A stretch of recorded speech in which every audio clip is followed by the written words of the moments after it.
नमस्कार दोस्तों, आज मैं आपको एगारस माता की कहानी सुनाने जा रही हूँ। प्रेम से बोलिए एगारस माता की जय हो। एक समय की बात है, एक नगर में एक राजा राज्य करता था। वह बहुत ही धार्मिक प्रवृत्ति का था। उस राजा को समय आने पर दो कन्याओं का जन्म हुआ। राजा की छोटी बेटी भी अपने पिता के तरह ही धार्मिक थी। वह नियम धर्म से रहती थी। साथ ही वह बचपन से एगारस का व्रत भी करने लगी। एगारस माता की कृपा से राजा की छोटी बेटी लोकप्रिय हो गई। उसकी हर तरफ प्रशंसा होती रहती थी। यह सब देखकर राजा की बड़ी बेटी को बड़ा ही ईर्ष्या होता था। वह अपने बहन से जलती रहती थी। एक बार की बात है, पड़ोसी राजा का बेटा बड़ी बेटी को देखने आया, लेकिन उसे बड़ी बेटी की जगह छोटी बेटी पसंद आ गई। अब तो बड़ी बहन अपने छोटी बहन से और भी अधिक जलने लगी। वह छोटी बहन को मारने के नए नए तरीके अपनाती है। एक बार खाना में जहर मिलाकर उसे खिलाने की कोशिश करती है। एक बार मटके में जहरीला सांप रखकर छोटी बहन के कमरे में रख देती है। एक बार छोटी बेटी को पनघट पर पानी भरने के लिए ले जाती है और धोखे से नदी में धक्का दे देती है। हर बार एगारस माता उसे बचा लेती हैं, क्योंकि वह एगारस माता का व्रत किया करती थी। बड़ी बहन बहुत परेशान हो गई कि यह तो किसी भी तरह नहीं मरती। एक दिन बड़ी बहन छोटी बहन से बोली, मेरी प्यारी बहन, भगवान ने हम सबकी मृत्यु किसी ना किसी तरह लिखी है। क्या तुम्हें पता है तुम्हारी मृत्यु कैसे होगी? बहन बड़ी सीधी साधी थी। वह बोली, मेरी मृत्यु मेरे पालतू तोते के गले में जो हार है उसी में अटकी हुई है। यदि कोई मेरे तोते को मारकर वह हार पहन ले तो मैं मूर्छित हो जाऊंगी, और फिर उस हार को उतारकर कोई रख दे तो मैं जीवित हो जाऊंगी। उस रात छोटी बहन अपने पिता के पास गई और बोली, पिताजी, मुझे शक है, यदि मैं मर जाऊं तो आप मुझे जलाना मत। आप मुझे हमारे पुराने महल के कुएं के पास झोपड़ी बनवाकर खाट पर सुला देना। राजा बोला, बेटी, तुम ऐसा क्यों बोल रही हो? 3 दिन बाद तो तुम्हारी शादी है। तब छोटी बेटी बोली, पिताजी, समय का कोई भरोसा नहीं। इस तरह शादी वाले दिन भी आ गए। उसी दिन बड़ी बहन छोटी बहन के पालतू तोते को ढूंढती है, पर वह उसे कहीं नहीं मिलता। तभी दरवाजे पर बारात आ जाती है। वरमाला का कार्यक्रम संपन्न हो जाता है। फेरों की रस्म शुरू हो जाती है। उधर बड़ी बहन तोते को ढूंढ लेती है और वह उस तोते को मार देती है। वहीं छोटी बहन 3 फेरे राजकुमार के साथ पूरे कर लेती है। तभी छोटी बहन मूर्छित होकर गिर जाती है। उधर बड़ी बहन तोते के हार को खुद पहन लेती है। इधर सभी घबरा जाते हैं। सभी बारातियों में हलचल मच जाती है कि राजकुमारी को क्या हुआ। सभी डर जाते हैं। तब राजा वैद्य हकीमों को बुलाते हैं। छोटी राजकुमारी को महल में ले जाकर लिटा दिया जाता है। वैद्य हकीम राजा से कहते हैं, राजकुमारी ना मरी है ना जीवित हैं। हमने ऐसा पहली बार देखा है। तब राजा उनसे कहते हैं, वहां जाकर बोलना कि राजकुमारी बेहोश हैं, अभी थोड़ी देर में ठीक हो जाएंगी। यदि तुम ऐसा नहीं कहोगे तो मैं तुम्हें फांसी दे दूंगा। बेचारा वैद्य हकीम राजा के कहे अनुसार वैसा ही बोलता है। तभी बड़ी बेटी आती है और कहती है, पिताजी, मुझे छोटी बहन के मरने का बहुत दुख है। उससे ज्यादा दुख मुझे आपकी इज्जत का है, जो कि खराब हो जाएगा। आप ऐसा करो कि मेरी शादी राजकुमार के साथ करा दो, तब सब ठीक हो जाएगा, आपका इज्जत भी रह जाएगा। तब राजा को यह बात ठीक लगी और राजा ने छोटी बेटी के कपड़े पहनाकर फेरों में बैठा दिया। पर राजकुमार ने मना कर दिया। कहा, यह मेरी पत्नी नहीं है। मेरी पत्नी जब बोलती है उसके मुख से फूल झड़ते हैं। लेकिन सबने समझा बुझा कर उससे 4 फेरे लगवा दिए। बड़ी राजकुमारी ससुराल आई तो राजकुमार ना तो उससे बात करते थे, ना ही उसके हाथ से पानी पीते थे, ना ही उसके हाथ का बनाया हुआ खाना खाते थे। राजकुमार ने मन ही मन सोचा, मैं पता लगा कर रहूंगा कि मेरी पत्नी के साथ क्या हुआ। एक दिन राजकुमार दुखी होकर घोड़े पर बैठकर जा रहे थे कि घोड़ा वहीं जाकर रुका जहां राजकुमारी की अधमरी लाश रखी गई थी। राजकुमार ने मन ही मन सोचा कि घोड़ा यहाँ किस कारण से रुका है। कोई तो वजह होगा जो कि यहाँ घोड़ा रुका है। राजकुमार घोड़े से उतरकर पुराने महल में गए। वहाँ एक चौकीदार था। राजकुमार ने पूछा, यह महल किसका है? तब चौकीदार ने बताया कि यह महल आपके ससुर जी का है। वहाँ खाट पर कौन सो रहा है? राजकुमार ने चौकीदार से पूछा। तब चौकीदार कहने लगा कि यह राजा की छोटी बेटी है जो शादी वाले दिन अधमरी हो गई थी। तब राजकुमार ने कहा, यह तो मेरी पत्नी है, इसके साथ मेरे फेरे हुए थे। राजकुमार ने चौकीदार से कहा, तुम किसी से कुछ मत कहना कि मैं यहाँ हूँ, तुम्हें मुँह मांगी रकम दूंगा। चौकीदार ने हाँ कह दिया। राजकुमार खाट के पास गए और बचे हुए फेरे खाट के साथ ले लिए। राजकुमार उस दिन वहीं पर रहा। छोटी रानी रात को खड़ी हो गईं। उसने अपने पास अपने पति को देखा तो वह बहुत रोईं। राजकुमार ने पूछा, बड़ी अजीब बात है, तुम शादी वाले दिन मूर्छित क्यों हो गई थी? तुम्हारे पिताजी ने मेरी शादी तुम्हारी बड़ी बहन से करवा दिया, पर मैंने उसे स्वीकार ही नहीं किया। तुम मुझे पूरी बात बताओ, तुम दिन भर मूर्छित क्यों रहती हो? इस टाइम उठ कैसे गई, इसका भी राज बताओ। तब राजकुमारी ने अपने पति को तोते और हार वाली सारी बात बताई और यह भी बताया कि यह बात मैंने अपने बड़ी बहन को बताया था। एक दिन उसने मुझसे मेरे मृत्यु का उपाय पूछा, तब मैंने उसे पूरी बात बताई थी। मेरी बड़ी बहन मुझसे बहुत ईर्ष्या करती है। उसने कई बार मुझे मारने की कोशिश की, पर 11 माता ने मुझे हर बार बचा लिया। यह सब मेरी बड़ी बहन ने किया है। तोते के गले में जो हार था वह मेरी बहन दिन में पहन लेती है और रात को उतार देती है, इसलिए मैं दिन में मूर्छित रहती हूँ और रात को जीवित हो जाती हूँ। यदि वह हार मुझे वापस मिल जाए तो मैं हमेशा के लिए जीवित हो जाऊंगी। इतना सुनकर राजकुमार गुस्से से सुबह होते ही अपने महल गया और बड़ी बहन के गले से हार निकाल कर लाया और अपने पत्नी को पहना दिया। उसकी पत्नी जीवित हो गई। फिर उसे लेकर महल गया और उसकी बड़ी बहन को महल से निकल जाने के लिए कहने लगा।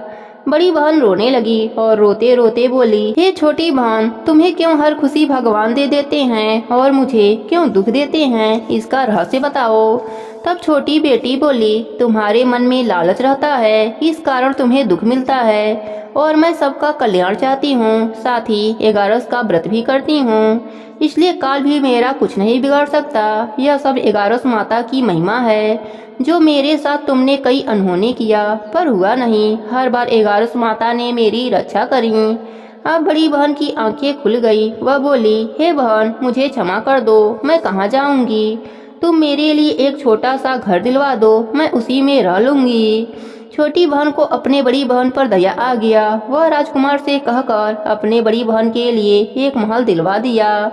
बड़ी बहन उसी में रहने लगी। अब वह नेम धर्म से अपना दिन बिताती थी, साथ ही 11 का व्रत भी करने लगी। इधर छोटी बहन अपने पति के साथ राज सुख भोगने लगी, साथ ही दोनों जन मिलकर 11 का व्रत भी करने लगे। 11 माता की कृपा से छोटी रानी को एक सुंदर सा पुत्र उत्पन्न हुआ और महल में रिद्धि सिद्धि का वास हो गया।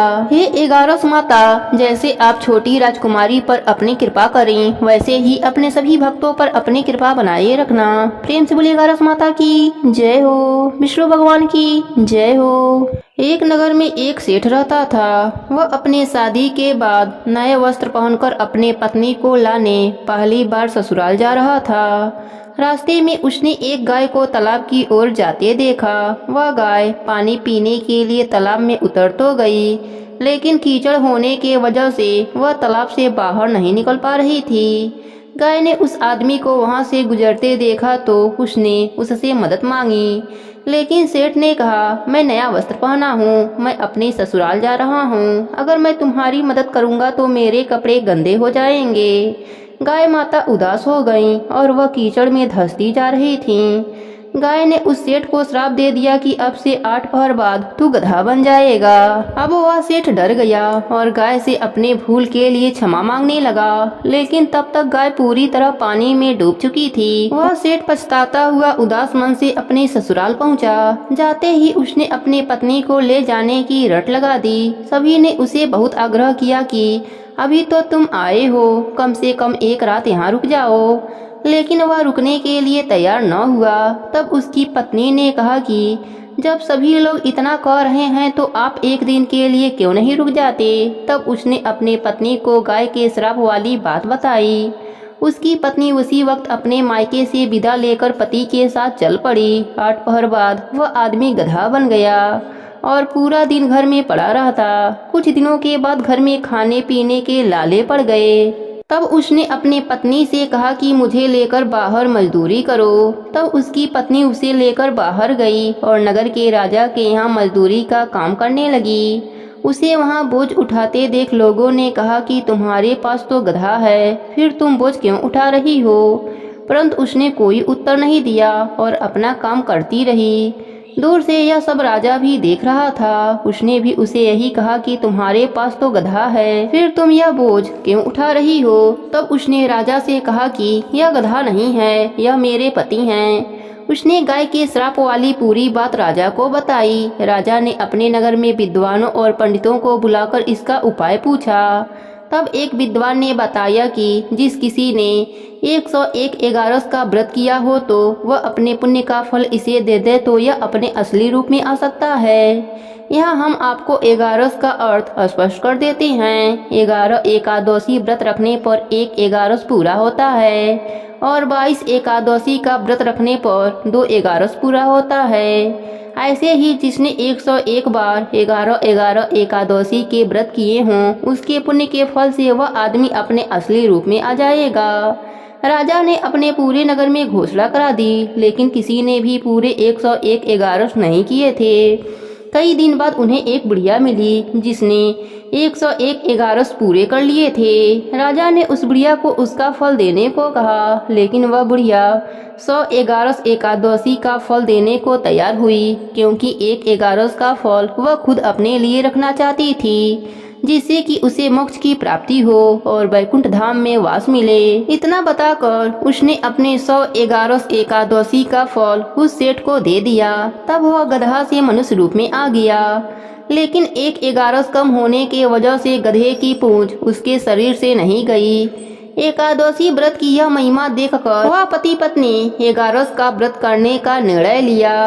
पति पत्नी दोनों मिलकर एगारस का व्रत करने लगे।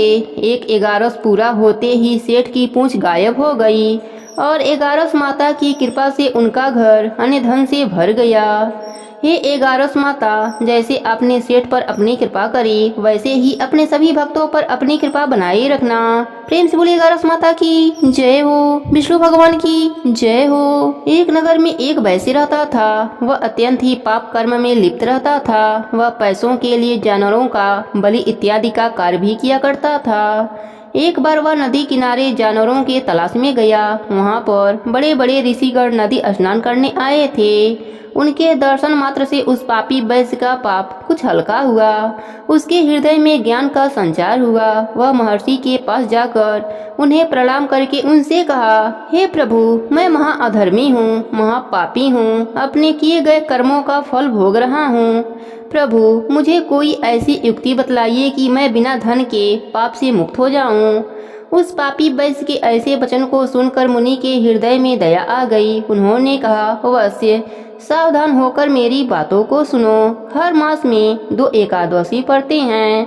एकादशी के एक दिन पहले शाम को शुद्ध मन से संकल्प करो कि अपने पापों के मुक्ति के लिए मैं एकादशी का व्रत करूंगा।